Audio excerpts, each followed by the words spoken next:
አዲስ የገባችሁ እንደሚባለው ሰብስክራይብ አድርጉ ለብዙ ሰዎች እንዲተላለፍ የሚያስፈልገው ነገር አድርጉ ቢያንስ 7000 ሰው ያየው ከሆነ 7000 ሰው ላይክ ቢያደርግ ዩቲዩብ ራሱ ወደ ብዙ ሰዎች ያሻግረዋል ስለዚህ እዚህ አየር ላይ ያላችሁ በሙሉ አሁን ነው ንኩት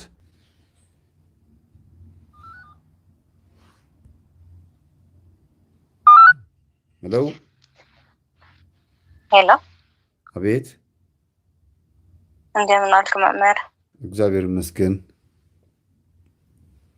ሳራይ ትባላለህ እሺ ኔት ያው ስማችሁን አትናገሩ ዝም በሉ እሺ ምክንያቱም ስታወሩ ከእንትን አንፃር ስለሆነ ሰው መቼም እንከናር የሚፈልገው አይ ችግር የለውም ካላችሁ ተናገሩ ችግር የለውም ካላችሁ ተናገሩ ግን አትጥቀሱ ስም እኔ ለመናገር ተሳቀቀ እናንተ ስትናገሩት ክብድ ይለኛል አበሻ አቃቂር ስለሚያወጣ ችግር ይፈጥራል ከዛ አንፃር ነው እሺ እሺ ይሄ ፎቶ እና በተደጋጋሚ ስልከን ፊት ለፊት ያለ ፎቶ አዎ ደስ ይላል በገና ደርዳሪ ነሻ አይ ሞክራለሁ እንጂ ብዙ አይደለም ደስ ይላል በጣም እሺ አመሰግናለሁ ያ ረጅም ጊዜ ስልከን እየሞከርኩ ነበርና ዛሬ እንዳጋጣሚ ሲሰራልኝ ገርሞኝ ነው እሺ ምን ልታዘዝ ስለ ህልም ነው የምናወራው ያለ ነው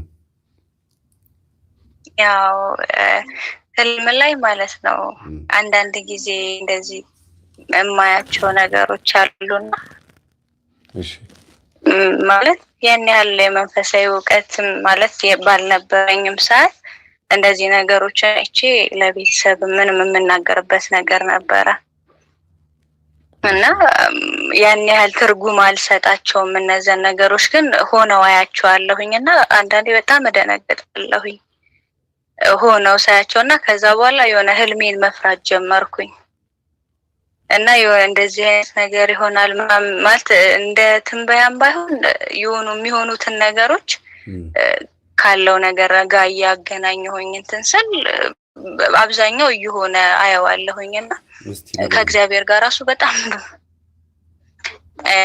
ማለት በጣም በህይወቴ ትልቅ ለውጥ ያመጣ አንድ ህልም አየሁኝ የሆነ ከዛሬ 10 አመት በፊት ማለት ነው እሺ ምን ይሆን እና የቤተሰብ አካባቢ ነውና አንድ እህት ነበረችኝና ከሷ ጋር በጣም ከምልህ በላይ በጣም እንተነን የተቀራረብን ነበርንና እንዳጋጣሚ አረፈች ይሄንን ህልም ባየው በማግስቱ ማለት ነው እና ያየሁትኝ ግልጽ ህልም ነበርና በቃ በጣም ደንግጬ ለእናቴ ነው መጀመሪያ ነገርኳት እንደዚህ ያየሁኝ ምናምን ብዬ ማለት ነው እና ልክ ያንን ባረኩኝ በማግስቱ እህቴ ታርፋለች በድንገተኛ አደጋ ማለት ነው እና በጣም ከዛ በቃ ከእግዚአብሔር ጋር እስከጣላ ድረስ መኖር እስኪያቀተኝ ድረስ ሁሉ ነገር የሆነ ዝብርቅርቅ ነገር አለብኝና ከዛ በቃ አንዳንዴ ከእግዚአብሔር ጋር የምትወቃቀሰው ነገር አለ አይደለ ምናልባት ይሄን ነገር ቀድመ ብትነግረኝ ኖሮ እህቴ አትሞትብኝም አይነት ነገር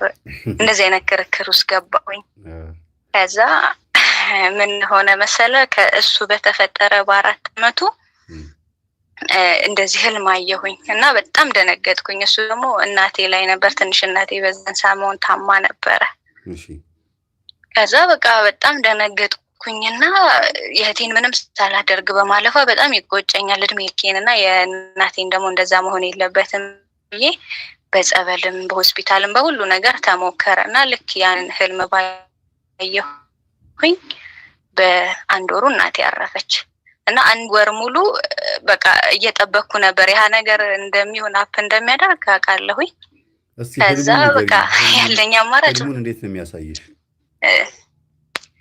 ህልሙን ማለት ነው በቃ እናቴ በጣም ታም ነበረበት ሰዓት ነጭ ልብስ ለብሳ አየኋትኝና ፊቷ ግን ዝን ብሏል እና በቃ በጣም ግራ ገባኝና ምን ሆነሽ ነው ምናምን ስላት በቃ ልሄድ ነውና በቃ እንትናት በይ አትዘኝ አይነት ነገር ነው የምትለኝ እና እኔ ደግሞ እንደምትን ተስፋ ስላደረኩኝ በቃ ደህና ነሽ እኮ አሁን ተሽሎሻል ነው ማለት እና ልክ ያንን ሳይ በቃ የሆነ ነገር ሊፈጠር እንደሆነ ገባኝ እና ሆስፒታል ነበረ በዛ ሰዓት የነበረችው። በዛ በጠዋት ሄጄ አገኘኋትና ልክ ስታየኝ የሆነ ከፊቴ የተረዳችው ነገር አለና ምን ሆነሽ መጣሽ አይነት ነገር አለችኝ። አይ ምንም ላይሽ ነው አልኳት። በሌሊት ነበር ሄድኩት። እንደዛ ሄጄ አላውቅም። ስራም ገቢ ስለነበርኩኝ አርፍጄ ነበር ሆስፒታል የምሄደውና የሆነ ነገር እናየሁኝ ስለገባት በቃ በጣም የሆነ ፊቷ ላይ ሀዘን አይቼ ነበርና እና አንድ ወር ሙሉ በቃ የሆነ እንደሚሆን እያወቅ በተለይ የእናት ሞት እንደሚመጣ እያወቅ መጠበቅ በጣም ከባድ ነገር ነው እና ልክ ያንን ብለህ በወሩ እሷ ስታረፍ ጊዜ በቃ ከእግዚአብሔር ግለኝን ክርክር አቆምኩ። ምክንያቱም አንድ ወር ጊዜም ተሰጠኝ፣ አንድ ቀንም ተሰጠኝ። እሱ ከፈቀደው ነገር ምንም እንደማይሆን ነገሮችን መረዳት ጀመርኩኝ። አዎ ልክ በተቀበለች በአንድ አመቷ ነበር ያረፈችው። እነዛን ነገሮች አርጌ ነበር ማለት የእሷ ብዙም የማይቆጨኝ እነዛን ነገሮች አስተካክዬ ስለነበረ ነው። አሁን እህትሽን ድጋሚ አይተሻት ታውቂያለሽ በህልምሽ? አዎ በብዛት አያታለሁኝ። ምን ስትሆን ታያታለሽ?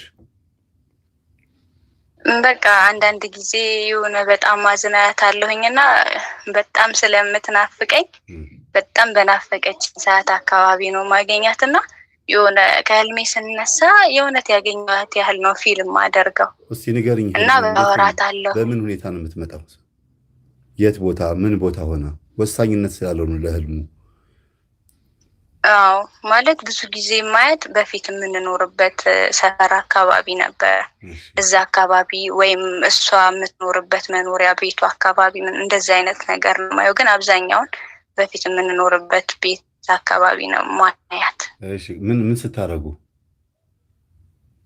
በቃ ላወራት የምፈልገውን ነገር እንደዚህ በቀን ላወራት የምፈልገውን ነገር እነግራታለሁ። እንደዚህ ሆነ እንዲያ ሆነ ምናምን ብዬ እነግራታለሁ እና ያን ያህል ብዙም አታወራኝም።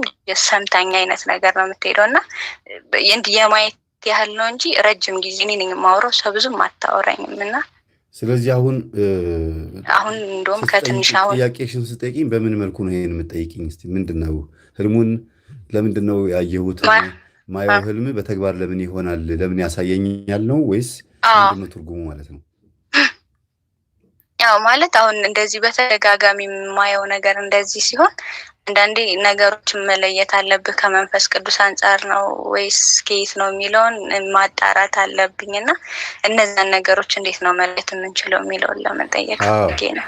የእህትሽም ይሁን የእናትሽ ሞት ከእግዚአብሔር መሆኑ ምልክቱ የመጀመሪያው በእርግጥ ያስደነግጣል ለአንቺም። የእናትሽ ግን በቆረቡ በአመታቸው ህልሙን ባየሽ በወሩ መሞታቸው ግን ዝግጅት እንድታረጊ ነው። ይሄን ነገር ለአንቺ የሚነገርሽ እርግጠኛ ነኝ መቼም ከሰማሽበት ሰዓት ጀምሮ አንዳንድ ነገሮችን መሰምተሽ መፍራት መጠበቅ ብቻ ሳይሆን አንዳንድ ነገሮችን ተዘጋጅተሻል። ለምን ህልሜ እውን ይሆናል ብለሽ አስበሽ ተዘጋጅተሻል ብዬ አስባለሁ አይደል? አዎ። ስለዚህ እህትሽ ድጋሚ መምጣቷ በጸሎት አስቢኝ፣ በክርስትና ስሟ እንድትጸልይላት በጸሎት አስቢኝ እያለችሽ ነው። ግን ስትመጣ እሷ ሰምታሽ ብቻ የምትሄደውና ምንም መልስ ማትመልሰው ቁም ነገር ስለማታወሪያት ነው። ምን አለበት በጸሎት ብታስቢኝ፣ እስቲ ቁም ነገር ብታወሪ፣ ስሜን ብትጠሪ ምን አለበት፣ ለእኔ ብጤ በስሜ ብትሰጪ፣ ቅዳሴ ላይ ስሜ ቢጠራ ምን አለ ይላሉ። ብዙ ጊዜ የሞቱ ሰዎች ከመጡ አስቢኝ ማለት ነው። እንግዲህ አሁን ለምሳሌ አባቴ ባረፈበት ወር አካባቢ ይታየኝ ነበረ እና ወዲያውኑ ለእኔ ብጤ በክርስትና ስሙ እሰጣለሁ። ወዲያውኑ ፈገግ ብሎ ደግሞ ከርቀት ሆኖ እጁን እያውለበለበ አመሰግናለሁ ይለኛል። ቆይቶ ደግሞ እና ይሄ እኛ እዚህ ምድር ላይ የምናደርጋቸው ለሞቱ ሰዎች እጅግ በጣም ትልቅ እንትን አላቸው፣ እረፍት አላቸው። በስማቸው ሲጸለይ እረፍት ያገኛሉ። የአቡነ እስትንፋሰ ክርስቶስን ስም ጠርተሽ መጸለይ አለብሽ። የእህትሽ አሟሟት ምንም እንኳን በማግስቱ ቢሆንም የማይቀር ነው፣ የማይቀር አሟሟት ነው የሞተችው። የግድ ኢንፎርም መደረግ ስላለበት ለአንቺ መነገር ስላለበት ነው ያሳዩሽ እንጂ ሳያሳዩሽም መሞት ትሞት ነበረ። ሳያሳዩሽም እግዚአብሔር ሳያሳዩሽም ትሞት ነበረ። ከቀኗም ማንም ሰው ዝንፍ አይልም። ከአጋንንት ይሁን ከእግዚአብሔር ይሁን ይሄን መለየት በጸሎት መለየት ትችያለሽ።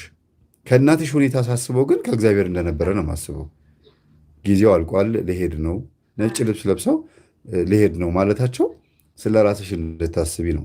ነጭ ልብስ መልበሳቸው ደግሞ የሚጠብቃቸውን ክብር ነው። ሲኦል ሳይሆን ገነት እንደሚገቡ መልካም የሆነ ቦታ ላይ እንዳሉ ማሳያም ጭምር ነው። ነጭ ልብስ ለብሰው ከታዩ ብዙ ጊዜ መልካም ቦታ ላይ ያሉት። እህትሽ ደግሞ ያለችው አዝናለች፣ ትክዝ ብላ አዝናለች ማለት ልትጸልይላት ይገባል ማለት ነው። እና ይሄንን ለይተሽ እንድታቂ።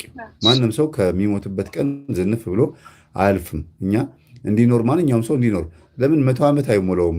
ቤተሰብ የዘመዴ ግን እንዲኖር ነው የምፈልገው፣ እንዲሞት አልፈልግም። ምናልባት ሀብት ለመውረስ ካልሆነ በስተቀር ወይም ደግሞ በጣም የተሰቃየ በበሽታ የተሰቃየ ከሆነ በቃ ጨርሰው ውሰደው፣ ይበቃዋል፣ ተንገላታ ብሎ መጠየቅም አንድ ነገር ነው። ግን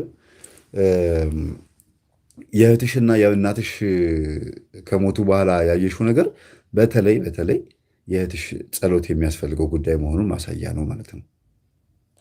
ወደ አንቺ ስመጣ ደግሞ የሁለቱም ቤተሰቦችሽ አሟሟትን በህልም ማሳየቱ ምንም እንኳን በሞት ላይ ይሄ ነገር እውነት መሆኑን ብታይም በሌሎች ጉዳዮች ላይ ግን ሰኔ ጎልጎታ ወይም አርጋኖን በተለይ እየጸለይሽ እግዚአብሔር ሆይ መልካም የሆኑትን ህልሞች እስቲ ያሳየኝ፣ በህልም ብዙ ነገሮችን አሳይተኸኛል፣ ይሄ ነገር ከምን እንደሆነ ማወቅ እፈልጋለሁ ብለሽ መጸለይ ነው። በጎውን ነገር ካላሳየሽ እና ሁልጊዜ አሁኑ ሞት፣ በሽታ፣ ክፉ ነገር ካሳየሽ እንግዲህ የማይቀረውን ሞት እንድታውቂና እንድትዘገጃጂ ለአንቺ ጥቆማ ነው። ለሞቱት አይደለም፣ ለአንቺ ተዘጋጂ። ያልተናዘዝሽው ኃጢአት አለ እያየሽ ነው። እነሱን እንኳን ይኸው እየወሰድኩኝ ነው። እነሱም ሳይዘጋጁ ሄዱ። በተለይ እህትሽ ሳትዘጋጅ ሄደች። እናትሽም ደግሞ ያው ስጋ መቼም ይታመማል። በአደጋም ሞተ፣ በምንም ሞተ፣ ቀኑ ደርሶ አቃስቶ ሞተ፣ ምንም አለ ብቻ በምንም አይነት መንገድ ይሁን ሰው ሞተ። ግን አንቺ ደግሞ ይኸው እንደዚህም አይቀርልሽም እና አስቢበት ለራስሽ ማለት ነው።